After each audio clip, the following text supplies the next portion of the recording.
Ce journal vous est offert par le FPI, Fonds de promotion de l'industrie, votre partenaire privilégié pour la réussite de vos projets.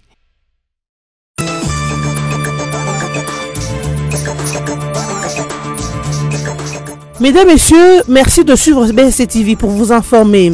Vous le savez, les militants de l'UDP sont assiégés hier lundi 10 juin le Palais du Peuple. Ils ont ainsi causé des forts dégâts matériels. Le bureau de l'Assemblée nationale a dénoncé cette attitude par son rapporteur et a rappelé que les actes du chef de l'État ne peuvent pas faire l'objet de discussions à la Chambre basse, d'où le recadrage du bureau durant la plénière. Encore des députés nationaux invalidés par la Cour constitutionnelle. La nuit de lundi 10 à mardi 11 juin, la Haute Cour a invalidé Daniel Safou de la Mouka au profit de Doudou OTT du FCC et Raphaël Kibuka du MLC en faveur de Madame Ingele. Néron Mbungu, l'actuel vice-gouverneur de Kinshasa, a aussi été invalidé au profit de Louis-Dor Balekelai du Front commun pour le Congo. En santé, déjà 1500 morts enregistrés dessus de l'épidémie de rougeole qui sévit en RDC. Le MSF qui donne ce statistique s'étale sur 5 mois, soit de janvier à mai 2019, dans les provinces de Olomami, Lualaba, Tanganyika, Nord Kivu, Sud Kivu, Chopo, Kasai, Ituri et j'en passe. La faible couverture vaccinale due à la rupture de stock de vaccins est la cause principale de cette mortalité. Le président de l'église du Christ au Congo, ECC, André Bokundoa Bolikabe, a été reçu en audience par le président de la République, Félix Antoine Tshisekedi, le lundi 10 juin à la Cité de l'Union africaine pour lui présenter ses civilités.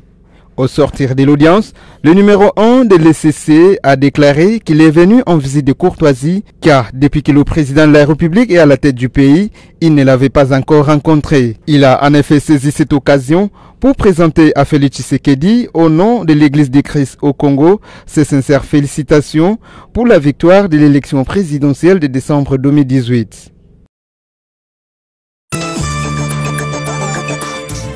Daniel Safou et Raphaël Kibuka, tous deux députés nationaux de l'opposition, ont été invalidés par la Cour constitutionnelle au profit respectivement de Doudou OTT Lokadi du FCC et Madame Ingele du FCC. Signalons que Daniel Safou avait été élu pour les comptes de la coalition Lamouka et Raphaël Kibuka pour les comptes du mouvement de la libération du Congo de Jean-Pierre Bemba. Par ailleurs, Néron Mbungu du FCC a été lui aussi invalidé au profit de Louis-Dor Balekelai, également du FCC. Élu vice-gouverneur de Kinshasa, Néron Mbungu ne pouvait plus assumer ses charges de député national. Daniel Safou, Raphaël Kibuka rejoignent ainsi leurs collègues de l'opposition, à savoir Cherubin Okende et Jean Goubal Kalala, qui ont été invalidés la semaine dernière au profit de Wivin Moleka et Pierre Kangoudia du FCC. L'Assemblée nationale a exprimé son mécontentement suite à l'attitude des militants de l'UDPS hier lundi 10 juin. Ces derniers ont assiégé l'hémicycle du Palais du Peuple au lendemain du débat houleux autour des récentes nominations du chef de l'État à la GECAMINE et à la SNCC. La Chambre basse du Parlement l'a fait savoir par son rapporteur Moussa Okalombombouyou. 2011 et aujourd'hui nous avons assisté à une alternance pacifique. Cela doit être préservé surtout quand il s'agit d'un parti qui est au pouvoir. Là n'était pas la mission ou même l'objectif de l'Assemblée nationale. Nous savons que le chef de l'État est effectivement irresponsable. Ces actes ne peuvent pas faire l'objet de discussions. Mais vous avez remarqué vous-même, chaque député qui a pris la parole avait tendance à pouvoir se poser la question sur l'exécutif, le comportement de l'exécutif qui a abouti à une orientation, parce que le chef de l'État a des services, le chef de l'État a un gouvernement. C'est en fait à ce genre de structure que les questions étaient réservées. Personne n'a posé la problématique de pouvoir mettre le chef de l'État en cause, parce que la Constitution nous l'interdit. Ce qui a été, c'était une discussion autour de la gestion des entreprises de portefeuille, mais la grande préoccupation a été celle de savoir à quand le gouvernement.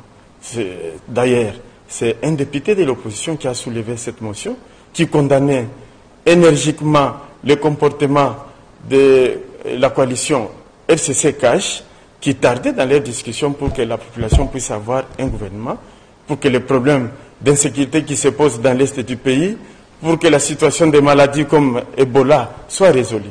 Donc c'était ça la préoccupation, mais il n'était pas question de pouvoir mettre en cause les actes administratifs pris par les chefs de l'État.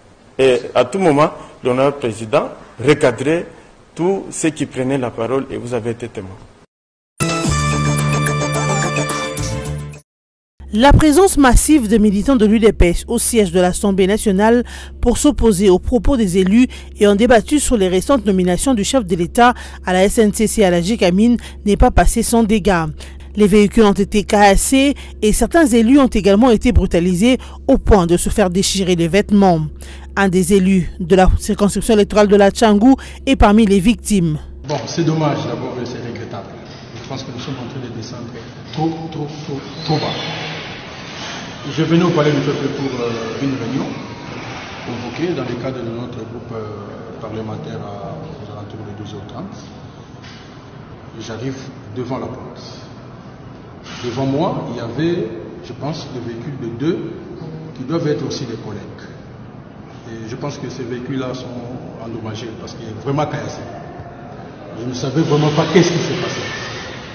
J'ai dit à mon chauffeur, vous pouvez chercher pour moi, quitter, comme ça moi j'entre au Palais du Peuple parce que je me trouvais pratiquement à 1 mètre de la porte centrale. Je suis descendu pour entrer.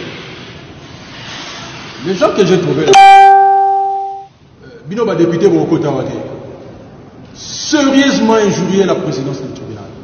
Ce sont des propos que je ne peux pas tenir ici. Sérieusement injurier aux parties intimes d'une femme. Vous avez Yibi.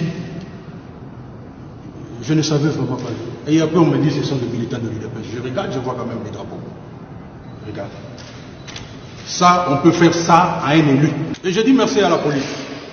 Parce qu'ils ont quand même vu la scène et ils ont agi avec une vitesse incroyable. Je vous dis, parce que j'étais à 1 mètre de l'entrée, mais ils ont vu la scène. Et c'est grâce à eux que je suis entré. Et c'est comme ça que je me posais des questions. Mais ça, c'est quel pays? On ne sait pas gérer un parti politique. C'est grave. C'est grave. C'est-à-dire demander aux députés de ne plus parler ensemble. Et à quoi ça va servir le Parlement? Non, ça c'est grave. Je pense que il faut réagir.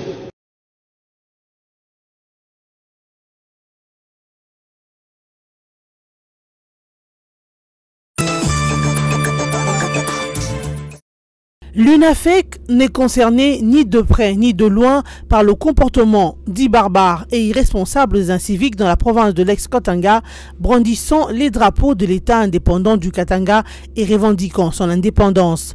Dans un communiqué signé par le président national de l'UNAFEC, Gabriel Kungouakou-Mwanza, l'UNAFEC dit militer pour l'unité nationale et l'intégrité territoriale et personne ne peut s'arranger le droit de procéder à la sécession. Elle interpelle les services de sécurité pour mettre hors état de nuire tous les détracteurs de mauvais goût ayant concouru dans le cannibalisme. Par ailleurs, l'UNAFEC réaffirme son soutien sans faille au chef de l'État Félix-Antoine Tshisekedi Tshilombo et profite de l'occasion pour lui assurer de sa totale et franche collaboration.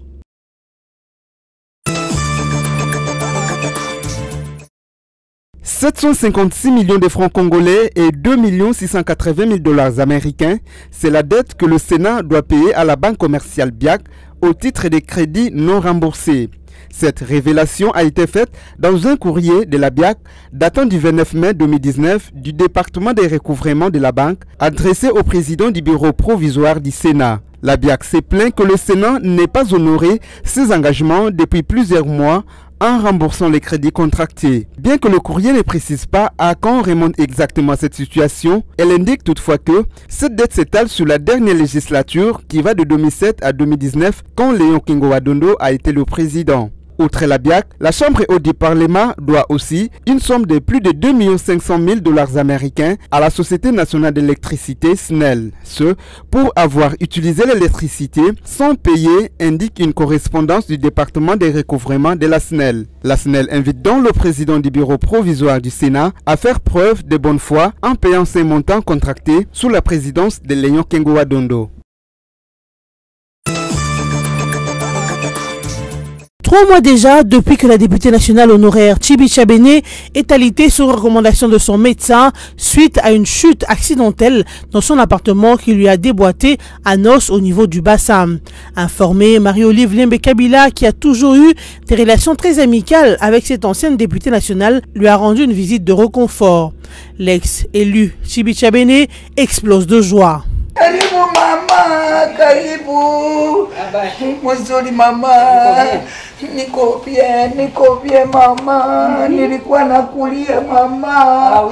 Nilikuwa nakulia mpenzi wangu mama, tate yangu. Nilikuwa nakulia mama. Minasema mama, 3 mois niko munani mukitanda. Après de 75 ans d'âge, cette femme d'affaires de renom qui a consacré toute sa vie dans le commerce a aujourd'hui à son actif un immeuble moderne en plein centre-ville qu'elle prend le plaisir de faire visiter à l'ex-première dame de la RDC. Un immeuble composé de plusieurs appartements et maisons de commerce à louer. C'est à la fin de la visite qu'elle découvre les vivres que Marie-Olive Lembe Kabila lui a apportés comme provision. Mama nanisukuma, mama sociale, mama Olive, mama sociale na biso mama ayekotala nana pasi. C'est dans la soirée que l'épouse de Joseph Kabila Kabange prend congé d'elle.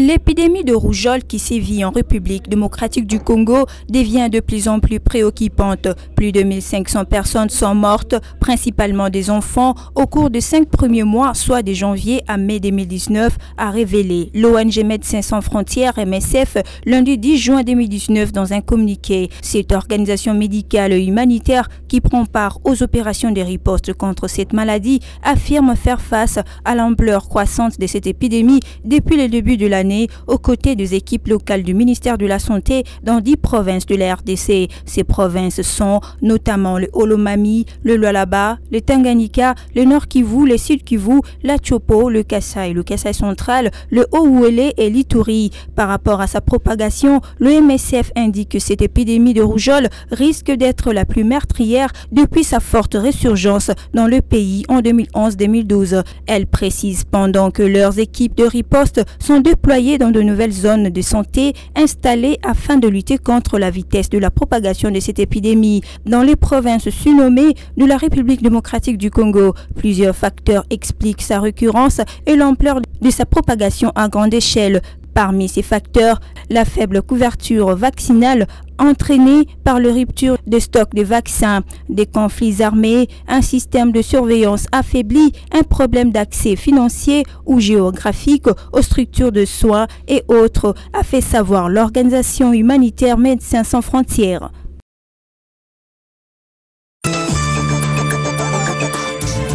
Mesdames, Messieurs, il est temps de vous rappeler les principaux titres développés ce soir. Vous le savez, les militants de l'UDP sont assiégés hier lundi 10 juin le Palais du Peuple. Ils ont ainsi causé des forts dégâts matériels. Le bureau de l'Assemblée nationale a dénoncé cette attitude par son rapporteur et a rappelé que les actes du chef de l'État ne peuvent pas faire l'objet de discussions à la Chambre basse, d'où le recadrage du bureau durant la plénière. Encore des députés nationaux invalidés par la Cour constitutionnelle. La nuit de lundi 10 à mardi 11 juin, la Haute Cour a invalidé Daniel Safou de la Mouka au profit de Doudou OTT du FCC et Raphaël Kibuka du MLC en faveur de Madame Ingele.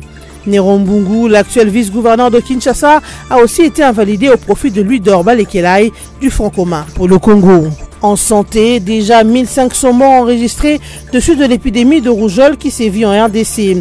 Le MSF qui donne ce statistique s'étale sur 5 mois, soit de janvier à mai 2019, dans les provinces de Olomami, Lualaba, Tanganyika, Nord Kivu, Sud Kivu, Chopo, Kasaï, Ituri et j'en passe.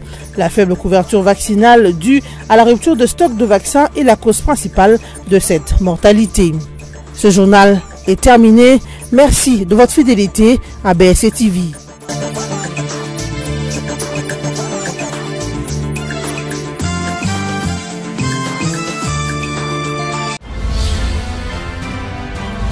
Ce journal vous a été offert par le FPI, Fonds des promotions de l'industrie, votre partenaire privilégié pour la réussite de vos projets.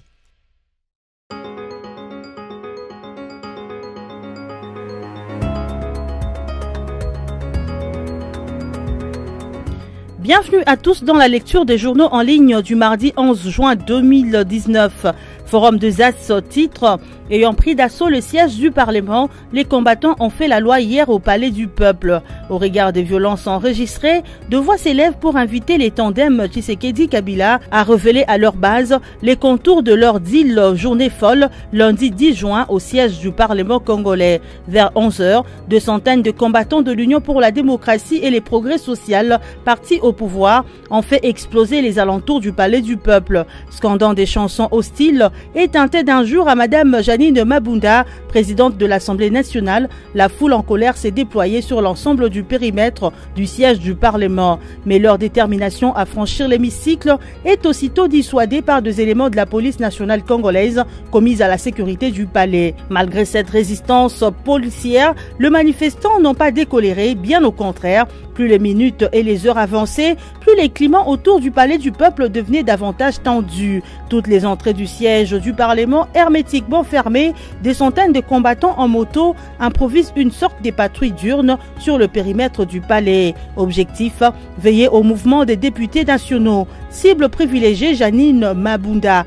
Peu avant midi, Jean-Marc Kabunda Kabunda, président AI de l'UDPS, premier vice-président de l'Assemblée nationale, ne se doutant de rien, tente d'accéder à l'enceinte du palais par l'entrée principale en face de la concession de Chinois. Mais c'est sans compter avec une foule en irascibilité qui visiblement ne peut obéir qu'au mot d'ordre du seul président de la République, Félix Tshisekedi. Pour preuve, Jean-Marc Kabunda, qui essayait d'appeler le manifestant au calme, a en retour été hué comme un vulgaire traître. La foule n'ayant pas d'âme, c'est dans ces conditions qu'il regagne aussitôt son bureau.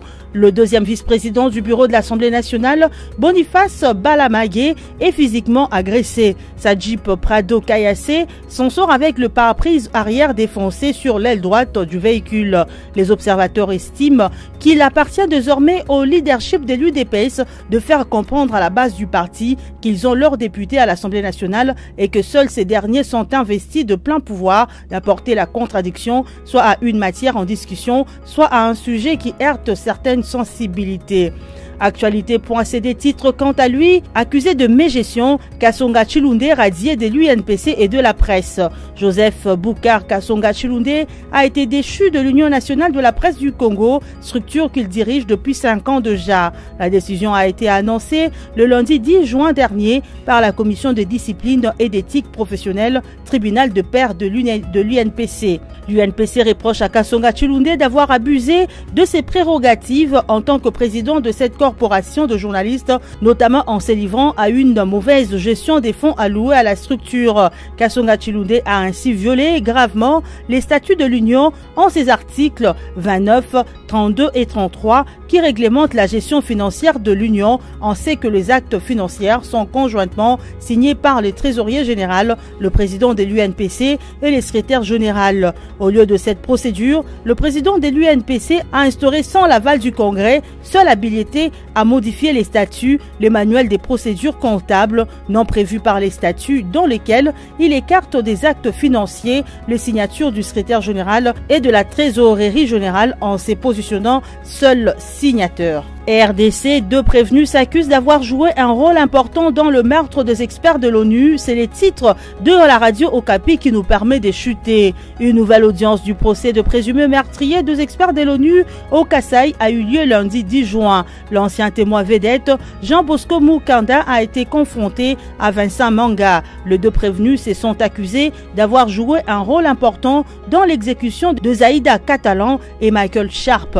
Mais chacun a nié être impliqué dans le meurtre. Jean Bosco Mukanda relate avoir vu Vincent Manga parmi les chefs miliciens qui ont décidé de l'exécution des experts le 12 mars 2017 à Moyo-Moussuila. L'ancien témoin vedette fait même savoir que d'après les informations qui lui ont été communiquées, Manga a reçu l'une des motos avec lesquelles les experts ont effectué leur voyage. Quand le tribunal lui donne la parole, Vincent Manga demande tout. Il est en train de mentir. Il ne dit pas la vérité, déclare-t-il, parlant de Mukanda. Manga décrit l'ancien témoin comme le président de miliciens qui a conduit les experts jusqu'au lieu d'exécution. Il révèle au tribunal que Jean Bosco Mukanda détenait de mèches des cheveux coupés sur la tête de l'un des experts. C'est lui, Jean Bosco, qui a amené le cheveu et les a distribués au Chota de Trésor, a raconté Manga. Question du tribunal, vous aussi vous avez reçu des mèches des cheveux? Oui, il nous a donné pour renforcer le Chizaba, répond Vincent Manga. Qu'est-ce qu'on a fait de la tête?